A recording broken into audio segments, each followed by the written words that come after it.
चुरस एकीकडे मोठ्या प्रमाणात वाढलेली आपल्याला बघायला मिळते। त्यामुळे कोण महापौर बनणार हे पाहणं महत्त्वाचं असेल। दरम्यान मुंबई महापालिकेत महिला महापौर होणार आहे।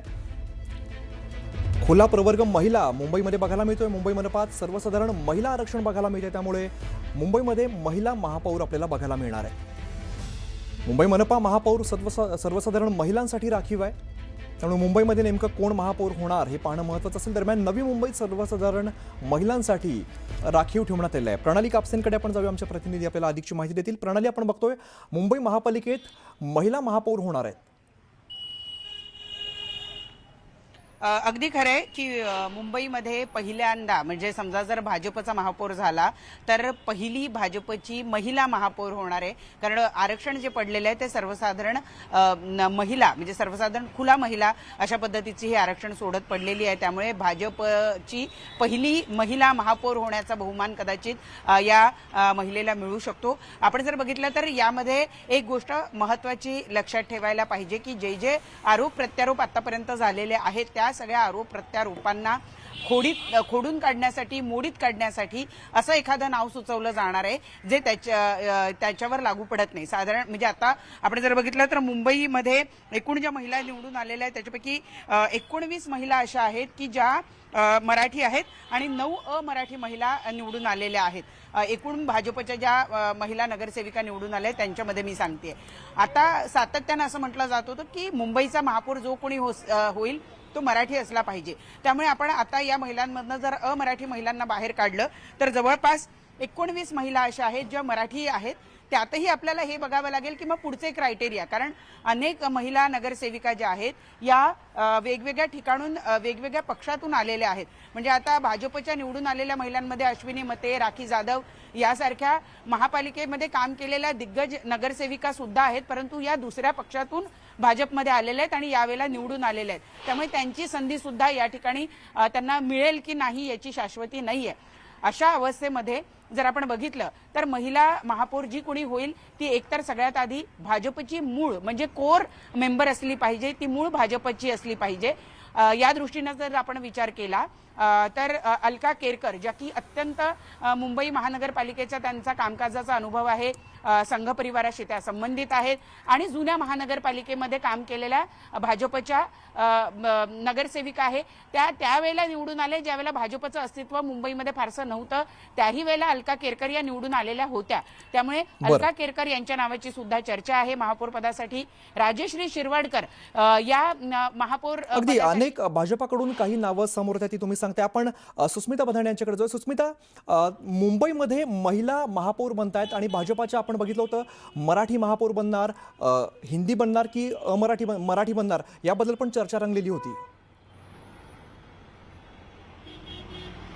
मुळातच मुंबई महानगरपालिकेचा महापौर चेहरा हा सर्वसमावेशक असला पाहिजे, प्रत्येकाला त्याच्याशी जुळवून घेता येईल, प्रशासनाचा चांगला अनुभव असणारी महिलाच महापौर म्हणून या पदावरती विराजमान होणार आहे।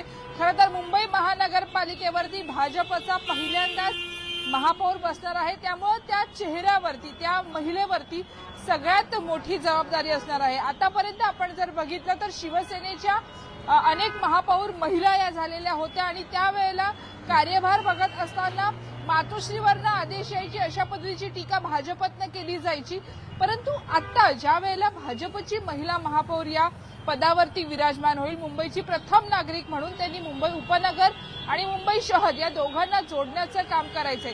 ज्या वेळेला महापौर पदाचा चेहरा निश्चित केला जातो, महिलांमध्ये अनेक नावं चर्चेत आहेत, ज्या पद्धतीचा उल्लेख प्रणाली मॅडम यांनी केला, अनेक नावं ही चर्चेमध्ये आहेत, परंतु या चर्चेत सगळ्यात महत्वाचं राहणार आहे महापौर पदासाठी जी महिला निवडली जाईल तिने सगळ्यांना जुळवून घेणं, अर्थात स्थायी समिती असेल, विविध प्रभाग समित्या असतील त्यांच्याशी जुळवून घेणं अतिशय महत्वाचं आहे। वेगवेगळ्या मुंबईमध्ये ज्या आपत्ती निर्माण होतात त्यावेळेला क्रायसिस मॅनेजमेंट ज्या व्यक्तीला जमू शकेल, जी व्यक्ती त्यामध्ये सक्षम असेल त्याच व्यक्तीला महापौर पदी विराजमान करण्यासाठीचा प्रयत्न पक्षाकडनं केला जाईल। इतर सर्व राजकीय पक्षांचे आणि विरोधकांचे विरोध पचवण्याची ताकद त्या व्यक्तीमध्ये असायला हवी। मुंबईचा व्याप हा प्रचंड मोठा आहे. मुंबईमध्ये फ्लोटिंग पॉप्युलेशन प्रचंड मोठ्या प्रमाणात आहे. त्यामुळे मराठी महापौर होणार हे वारंवार जरी अधोरेखित होत असलं तरी सुद्धा मुंबई उपनगर आणि मुंबई शहर याची जाण असणारी व्यक्ती महापौर पदावरती विराजमान करण्यासाठी प्रयत्न केले जात आहेत. दुसरीकडे जर आपण बघितलं, यापूर्वीच्या मुंबई महानगरपालिकेतील महिला महापौरांची कारकीर्द लक्षात घेऊन त्या तोडीचा महापौर देणं हे सगळ्यात महत्वाचं असणार आहे. अर्थात किशोरी पेडणेकर यांचं नाव घेतलं जातं. ज्या वेळेला कोविडचा काळ होता त्यावेळेला त्यांनी पक्षाची खंदी बाजू मांडलेली होती. ज्योती आंबेकर यांचं नाव घेतलं जातं, श्रद्धा जाधव यांचं नाव घेतलं जातं. त्यामुळे अनेक नावं महापौर पदावरती महिलांची यापूर्वी घेतली गेली आहेत. भाजपसाठी नवीन समीकरण असणार आहे. नवीन कारकीर्द एका महिला नेत्याची आपल्याला भविष्यामध्ये पाहायला मिळू शकेल आणि ज्या महिलेला ही जबाबदारी देण्यात येईल तिच्यावरती भाजपची इमेज बिल्डिंगची सुद्धा जबाबदारी असणार आहे. त्यामुळे संघाच्या जवळ असणारी, पक्षाची खंदी कार्यकर्ते असणारी, सर्वसामान्यांशी नाळ जुळून घेणारी व्यक्तीच मुंबई महानगरपालिकेवरती महापौर म्हणून विराजमान होणार आहे.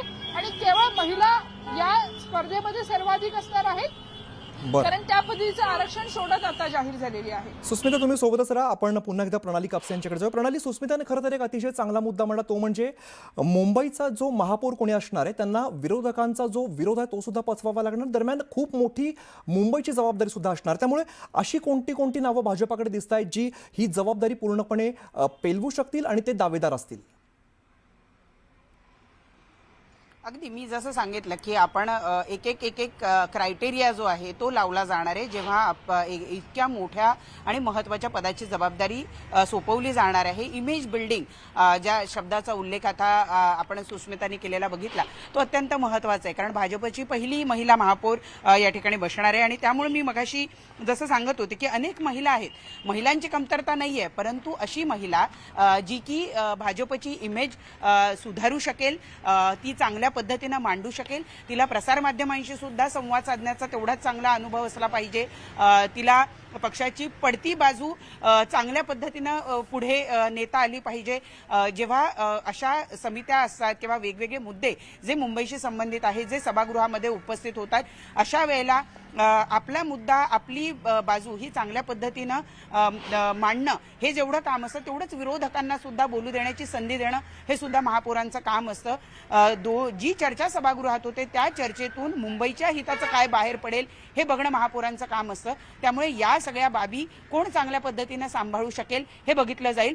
मगाशी मी काही नावं सांगत होते, त्यामध्ये आपण जर बघितलं तर रितू तावडे, शीतल गंभीर यांचं नाव सुद्धा आपल्याला घ्यावं लागेल, कारण शीतल गंभीर या मुंबईच्या महिला शहर अध्यक्ष राहिलेल्या आहेत. यावेळेला काही मतांनी, अवघ्या काही 100 मतांनी त्यांचा, म्हणजे 170 का 190 मतांनी त्यांचा विजय झालेला आहे. असं असलं तरी मुंबईच्या महिला शहर अध्यक्ष म्हणून त्यांनी भाजपमध्ये जबाबदारी सांभाळलेली आहे. रितू तावडे यांचं नाव घ्यावं लागेल, कारण त्या मुंबई महानगरपालिकेमध्ये शिक्षण समितीच्या अध्यक्ष राहिल्या आहेत भाजपच्या, त्यामुळे त्यांचं नाव सुद्धा आपल्याला घ्यावं लागेल. अनेक मोठी नावं, जसं तुम्ही म्हटलात की अनेक नावं भाजपकडे, त्यातलं कोण होतं महापौर हे पाहणं महत्त्वाचं असेल. दरम्यान आपण आता प्रणाली आणि सुस्मिता तुम्ही सोबत, आपण आता पुण्यामध्ये जाऊया. पुण्यामधून